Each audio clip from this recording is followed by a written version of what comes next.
உலகமெங்கும் பறந்து வாழ்ந்து கொண்டிருக்கும் தடம் 360 நேய நெஞ்சங்களுக்கு இனிமையான இந்நேரத்து வணக்கங்கள்.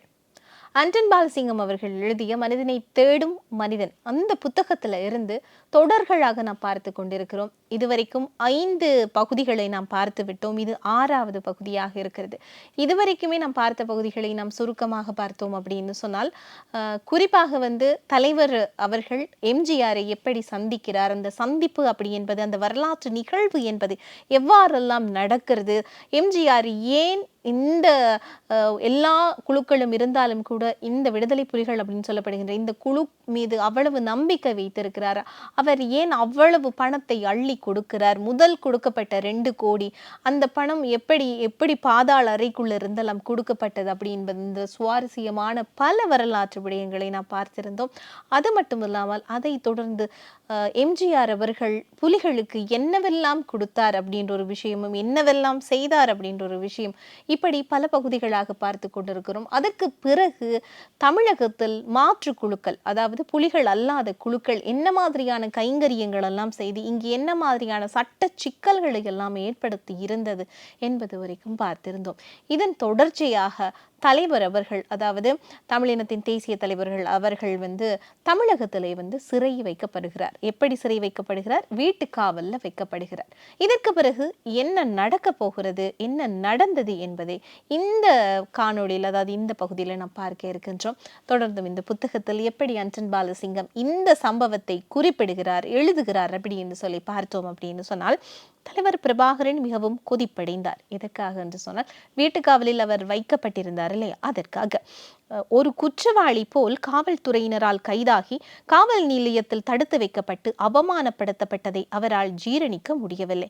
தனது சுய கௌரவத்திற்கு மட்டுமன்றி தமிழீழ மக்களின் சுதந்திர இயக்கத்திற்கும் ஏற்பட்ட இழுக்காகவும் இதனை அவர் கருதினார்.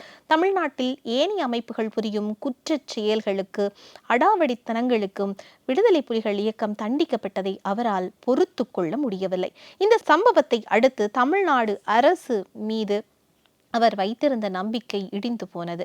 முதலமைச்சரின் அனுமதியின்றி இக்கைது நடவடிக்கையும் ஆயுத கழிவு நடைபெற்றிருக்க முடியாது என பிரபாகரன் கருதினார். ஆயினும் காவல் நிலையத்தில் வைத்து பிரபாகரனையும் என்னையும் அவமானப்படுத்தியதில் மோகனதாஸிற்கு பெரும் பங்கு உண்டு. ஏற்கனவே இந்த நபரை பற்றி நாம் இந்த இதற்கு முன்னதான பதிவுகளில் நாம் குறிப்பிட்டிருக்கின்றோம். எனினும் தொடர்ந்தும் தமிழ்நாட்டில் தஞ்சம் பூண்டிருப்பது ஆபத்தானது என்பதை தலைவர் உணர்ந்தார். ஈழ விடுதலை அமைப்புகளை நிராயுதபாணிகளாக்கி அவ்வமைப்புகளின் தலைவர்களை வீட்டுக்காவலில் வைத்துவிட்டு பெங்களூரில் சார்க் மாநாட்டிற்கான ஆயத்தங்களை செய்தது மத்திய அரசு.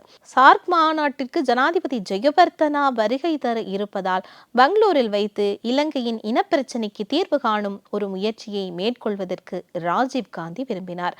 அக்காலகட்டத்தில் கிழக்கு மாகாணத்தை 3 கூறுகளாக பிரித்து அதிகார பகிர்வு செய்யும் ஒரு தீர்வு திட்டத்தை பெங்களூரில் வைத்து விடுதலை புலிகளுக்கு திணித்துவிட வேண்டும் என ராஜீவ்காந்தி திட்டமிட்டிருந்தார்.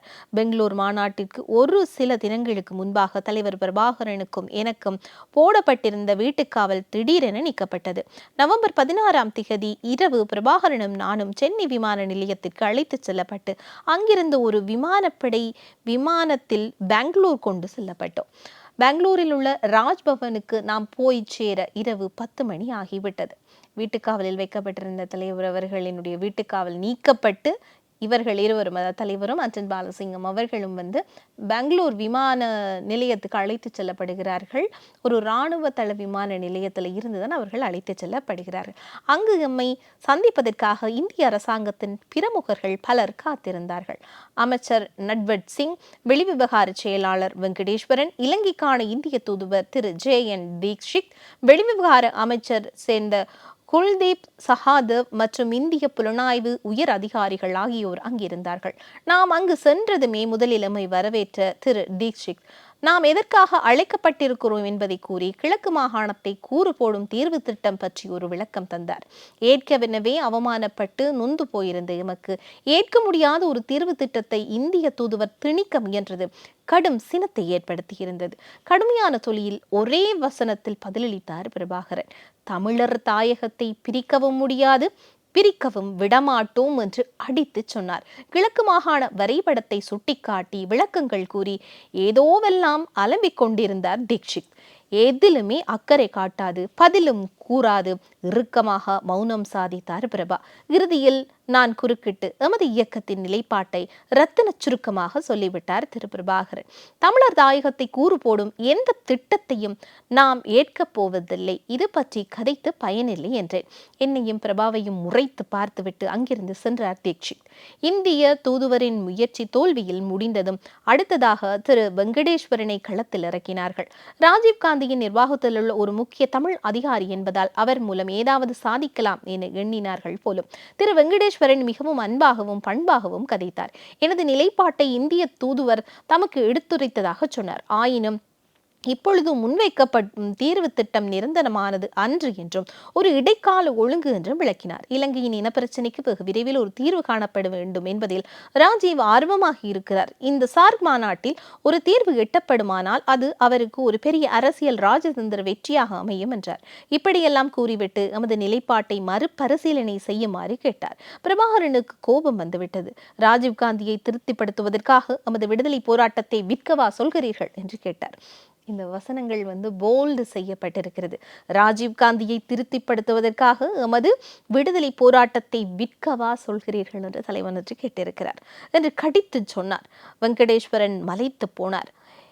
எனக்கு உங்களது மனநிலை புரிகிறது என்று சொல்லி ஒருவாறு சமாளித்து கொண்டு வெங்கடேஸ்வரன் என்று சொல்லப்படுகின்ற அந்த ராஜீவ்காந்தி, அதாவது முன்னாள் பிரதமர் அவர்களினுடைய குழுவில் இருந்து தமிழர் விடை பெற்று சென்றார் என்று இந்த புத்தகத்தில் அன்றன் பாலசிங்கம் அவர்கள் குறிப்பிட்டிருக்கிறார். அடுத்ததாக இந்திய புலனாய்வுத்துறை அதிகாரிகள் வந்தார்கள். எவ்வளவோ முயற்சித்தும் பார்த்தார்கள், முடியவில்லை. பிரபாகரனை நெகிழ்வுபடுத்தும் இறுதி ஆயுதமாக எம்ஜிஆரை பயன்படுத்த முடிவாகிற்று. மறுநாள் தமிழக முதல்வர் பெங்களூருக்கு அழைக்கப்பட்டார். தலைவர் பிரபாகரனும் நானும் முதலமைச்சர் எம்ஜிஆர் அவர்களை சந்தித்த பொழுது அவரோடு அமைச்சர் பன்ருடி ராமச்சந்திரனும் இருந்தார். நாம் எமது நிலைப்பாட்டை அவருக்கு தெளிவாக விளக்கினோம். வரலாற்று ரீதியாக தமிழ் மக்கள் வாழ்ந்து வரும் தாயக பூமியை கூறு போடும் திட்டம் ஒன்றை தயாரித்து அதனை எம்மது திணித்துவிட ராஜீவ் அரசு முயற்சிக்கிறது என்பதை கூறி இத்திட்டத்தை எம்மால் ஏற்க முடியாது என உறுதிபட கூறினோம். எமது வார்த்தை எம்ஜிஆர் பொறுமையாக கேட்டுக்கொண்டிருந்தார். எமது நிலைப்பாட்டை ஏற்றுக்கொள்வது போன்று இடையிடையே தலையையும் அசைத்து கொண்டார். நாம் பேசி முடித்ததும் அமைச்சர் பன்ருட்டியாரை பார்த்து, ஈழத்தமிழர் வாழும் பிரதேசத்தை எதற்காக கூறு போட்டு பிரிக்க வேண்டும் என்று கேட்டார் எம்ஜிஆர். கிழக்கு மாகாணத்தில் திருகோணமலை, மட்டக்கிழப்பு, அம்பாறை போன்ற மாவட்டங்கள் இருக்கின்றன. அதற்கெல்லாம் தமிழர்களுடன் சிங்களவர்களும் முஸ்லிம்களும் வாழ்ந்து வருகிறார்கள். ஆனால் கிழக்கு மாகாணத்தை கூறு போட முனைகிறார்கள் என்றார் அமைச்சர். உடனே நான் குறுக்கிட்டு, கிழக்கில் தமிழ் பேசும் முஸ்லிம் மக்கள் வாழ்கிறார்கள் என்பது உண்மைதான். ஆனால் கிழக்கில் பெரும்பான்மையாக சிங்களவர்கள் பலவந்தமாக சிங்கள ஆட்சியாளர்களின் உதவியுடன் தமிழர்கள் நிலத்தில் குடியேற்றப்பட்டவர்கள் என்று எம்ஜிஆர் சிறிது நேரம் சிந்தித்தார். பின்பு அமைச்சர் பன்ருட்டியை பார்த்து, தமிழர் வாழும் நிலம் தமிழருக்கு சொந்தம், சிங்களவர்கள் வாழும் நிலம் சிங்களவர்களுக்கு சொந்தம், அதுதானே இந்திய அரசு கூறும் நியாயம் என்று கேட்டார். அதற்கு ஆமாம் போட்டார் அமைச்சர். எம்ஜிஆரும் பன்ருட்டியாருக்கும் மத்தியிலான விவாதம் ஒரு விசித்திரமான திசையை நோக்கி நகர்ந்தது. எம்ஜிஆர் கேள்விகளை அடுக்கிக் கொண்டு செல்ல ஆமா போட்டு கொண்டிருந்தார் அமைச்சர். வடக்கு கிழக்கில் பெரும்பான்மையாக வாழ்பவர்கள் யார்? தமிழர்கள் அல்லவா? ஆமா சார். தென்னிலங்கையை எடுத்துக்கொண்டால் மலைநாட்டில் பெரும்பான்மையாக வாழ்பவர்கள் யார்? தமிழர்கள் அல்லவா? ஆமா சார். தென்னிலங்கையை தலைநகரான கொழும்பில் பெரும்பான்மையாக வாழ்பவர்கள் யார்? தமிழர்கள் அல்லவா? சிறிது தயக்கத்துடன் ஆமா போட்டார் அமைச்சர். முழு இலங்கையிலும் இந்த இடம் மிகவே போல்டு செய்யப்பட்டிருக்கிறது. முழு இலங்கையிலும் தமிழர்கள் தானே பரவலாக வாழ்கிறார்கள் இல்லையா? ஆமா சார். அப்படி பார்த்தால் இந்திய அரசின் நியாயப்படி முழு இலங்கை தீவும் தமிழர்களுக்குத்தானே சொந்தமாக்கப்பட வேண்டும். பின்பு எதற்காக தமிழர் நிலத்தை பிரிக்க வேண்டும்? முழு இலங்கையும் புலிகளுக்கல்லவா கொடுக்க வேண்டும் என்றார் எம்ஜிஆர். சொல்வது தெரியாது தடுமாறினார் பன்ருட்டியார். என்ன, நான் சொல்வதில் நியாயம் இருக்கிறது தானே என்று கூறி அமைச்சரை பார்த்தார் எம்ஜிஆர். இம்முறை பன்ருட்டியாரின் அடித்தொண்டையிலிருந்து ஆமா என்ற சொல் ஆர்வமிழந்து அரைகுறியாக வெளிவந்தது. நானும் பிரபாவும் எதுவுமே பேசவில்லை. மௌனமாக இருந்து உரையாடலை ரசித்துக் கொண்டிருந்தோம். எம்ஜிஆர் எம்மை பார்த்து, நீங்கள் போகலாம், இந்தியாவின் யோசனையை ஏற்க முடியாது என நீங்கள் கருதினால் ஏற்க வேண்டாம், ஏற்றுக்கொள்ளும்படி நான் வற்புறுத்த மாட்டேன் என்றார். இந்த வசனங்கள் எல்லாமே போல்டு செய்யப்பட்டு எழுதப்பட்டிருக்கு. முக்கியமாக வரலாற்றின் மிக மிக மிக முக்கியமான சில விஷயங்கள் இந்த இடத்தில் இந்த பகுதியில் குறிப்பிடப்பட்டிருக்கிறது. சொல்ல போனால் இலங்கையினுடைய முழு பகுதியுமே தமிழர்களுக்கு தானே சொந்தம் அப்படின்னு சொல்லி அந்த உரையாடல்ல வந்து எம்ஜிஆர் குறிப்பிட்டிருப்பதாக அன்டன் பாலசிங்கம் அவர்கள் வந்து இந்த புத்தகத்திலே தெரிவித்திருக்கிறார். எம்ஜிஆருக்கு நன்றி கூறிவிட்டு அவரது அறையில் இருந்து வெளியேறி கொண்டிருந்த பொழுது எம்மை அழைத்தவாறு அமைச்சர் பன்ருட்டி எமக்கு பின்னால் ஓட்டமும் நடையுமாக வந்து சேர்ந்தார். முழு இலங்கையும் புலிகளுக்கு கொடுக்க வேண்டும் என்று தலைவர் சொன்னார் அல்லவா, அதனை சீரியஸாக எடுக்க வேண்டாம். ஒரு வாதத்திற்காக அப்படி சொன்னார். தயவு செய்து பத்திரிகையாளர்களிடம் இது பற்றி கதைக்க வேண்டாம் என்று மன்றாட்டமாக கேட்டார். நாம் அதற்கு இணக்கம் தெரிவித்தோம். யோசித்து பாருங்கள், எம்ஜிஆரினுடைய அந்த எண்ணம், போக்கு அப்படி என்பதெல்லாம் எப்படி இருந்திருக்கிறது. கடைசியாக அவர் ஒரு விஷயத்தை சொல்லியிருக்கிறார். உங்களுக்கு பிடித்தால் நீங்கள் உடன்பட்டு கொள்ளுங்கள், இல்லை என்றால் அது உங்கள் விருப்பம், நீங்கள் உடன்பட வேண்டாம் அப்படின்ற மாதிரியான இந்த இணக்கமான ராஜீவ்காந்தியினுடைய பேச்சுக்கு எம்ஜிஆர் சொன்ன பதில், கொடுத்த அறிவுரை அப்படி என்பது இப்படியாகத்தான் இருந்திருக்கிறது. பெங்களூரில் இந்திய அரசு முன்வைத்த யோசனைகளை விடுதலை புலிகள் நிராகரித்து ராஜீவ்காந்திக்கு கடும் சினத்தை ஏற்படுத்தி இருந்தது. அவர்கள் நிராகரித்தது ராஜீவ்காந்திக்கு கடும் சினத்தை கொடுத்தது. சார்க் மாநாட்டின் போது இலங்கையில் இனப்பிரச்சனைக்கு ஒரு தீர்வை அறிவித்து புகழ் மாலை சூட்டிக்கொள்ள விரும்பிய ராஜீவுக்கு புலிகளின் விட்டுக்கூடாத உறுதியான நிலைப்பாடு ராஜீவுக்கு ஏமாற்றத்தையும் ஆத்திரத்தையும் கொடுத்தது. அற்ப சொற்ப அதிகார பரவலாக்கத்துடன் தமிழர் பிரச்சினைக்கு தீர்வு கண்டு இலங்கை அரசை தனது வல்லாத்திகத்தின் கீழ் கொண்டு வர விரும்பிய இந்திய அரசுக்கு விடுதலை புலிகள் இயக்கம் ஒரு சவாலாக நின்றது. தமிழர் விடுதலை கூட்டணியும் ஏனைய போராளி அமைப்புகளின் தலைவர்களும் இந்திய அழுத்தத்திற்கு அடிபணிந்து போக தயாராக இருக்கும் பொழுது தலைவர் பிரபா மட்டும் வணங்காமுடியாக கொண்ட இலட்சியத்தை உறுதி பூண்டு நிற்பது இந்திய ஆட்சியாளர்களுக்கு எரிச்சலை ஊட்டியது. இந்தியாவில் பயிற்சியெடுத்து இந்திய மண்ணில் பயிற்சி பாசறைகளை அமைத்து இந்தியாவில் வாழ்ந்து கொண்டு இந்திய அழுத்தங்களை எதிர்க்க துணிந்த பிரபாகரனுக்கு ஒரு பாடம் புகட்ட வேண்டுமென ராஜீவ்காந்தி பீடம் எண்ணியது. இதன் அடிப்படையில் பிரபாகரன் பாவித்து வந்த மிக நவீனகரமான விலை உயர்ந்த தொலைத்தொடர்பு சாதனங்களை பறிமுதல் செய்தது. விடுதலை புலிகளின் தலைமைக்கு தமிழீழ களத்திற்கு மத்தியிலான தகவல் தொடர்புகளை துண்டித்துவிட மத்திய அரசு முடிவெடுத்தது. தமிழீழ சுதந்திர போராட்டத்திற்கும் விடுதலை புலிகள் இயக்கத்திற்கும் எதிராக செயற்பட தமிழ்நாட்டு புலனாய்வு பிரிவின் அதிபரான உதவி போலீஸ் மா அதிபர் மோகன்தாஸிடம் உதவி இந்த நடவடிக்கைக்கு கேட்கப்பட்டு நிறைவேற்றப்பட்டது. தனது தொலைத்தொடர்பு சாதனங்களை பறிமுதல் செய்யப்பட்டதை அறிந்து கடும் சினம் கொண்டவராக எனது வீட்டுக்கு வந்தார் பிரபாகரன். இந்த எழுத்துக்களும் போல்டு செய்யப்பட்டிருக்கிறது.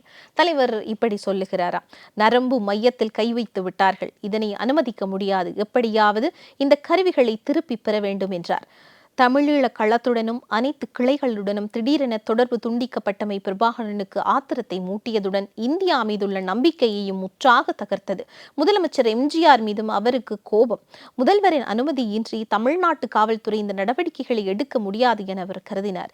இனி தொடர்ந்தும் தமிழ்நாட்டில் தங்கியிருப்பது தனது உயிருக்கு ஆபத்தாக முடியும் என்று சொன்னார். பறிமுதல் செய்யப்பட்ட தொலைத்தொடர்பு சாதனங்களை திரும்பி தருமாறு கோரிக்கை விடுத்து சாகும் வரை உண்ணாவிரதத்தை கடைபிடிக்கப் போவதாக பிரபாகரன் முடிவெடுத்தார். உடனடியாக எனது வீட்டில் வைத்தே உண்ணாவிரதத்தை ஆரம்பித்தார். உணவையும் நீரையும் துறந்து கடும் விரதம் என்னால் தடுத்து நிறுத்த முடியவில்லை. பிரபாகரன் தனது முடிவில் மிகவும் உறுதியாக நின்றார். நான் உடனடியாக பத்திரிகையாளர் மாநாட்டை கூட்டுவித்து பிரபாகரனின் உண்ணாவிரதத்தை உலகுக்கு தெரியப்படுத்தினேன்.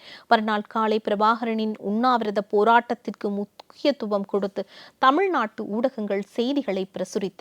இதனையடுத்து தமிழ்நாட்டு அரசியல்வாதிகள், இயக்க ஆதரவாளர்கள், ஊடகவியலாளர்கள் ஆகியோரும் தமிழீழ விடுதலைக்கு விரும்பிகளாக ஏராளமானோர் உண்ணாவிரதம் நடைபெற்ற எனது இல்லத்திற்கு வருகை தந்து பிரபாகரனுக்கு தமது நல்ல ஆதரவை தெரிவித்தார்கள். வீட்டுக்கு முற்புறமாக அணிதிரண்ட சனக்கூட்டம் உண்ணாவிரதத்திற்கு ஆதரவாக குரல் எழுப்பியது. பல்வேறு அரசியல் இயக்கங்களும் அமைப்புகளும் பத்திரிகைகளும் மத்திய மாநில அரசுகளை கண்டித்து அறிக்கைகளை வெளியிட்டன. பிரபாகரனின் உண்ணாவிரத போராட்டம் தமிழ்நாட்டில் ஒரு அரசியல் சூறாவளியை கிளப்பிவிட்டது.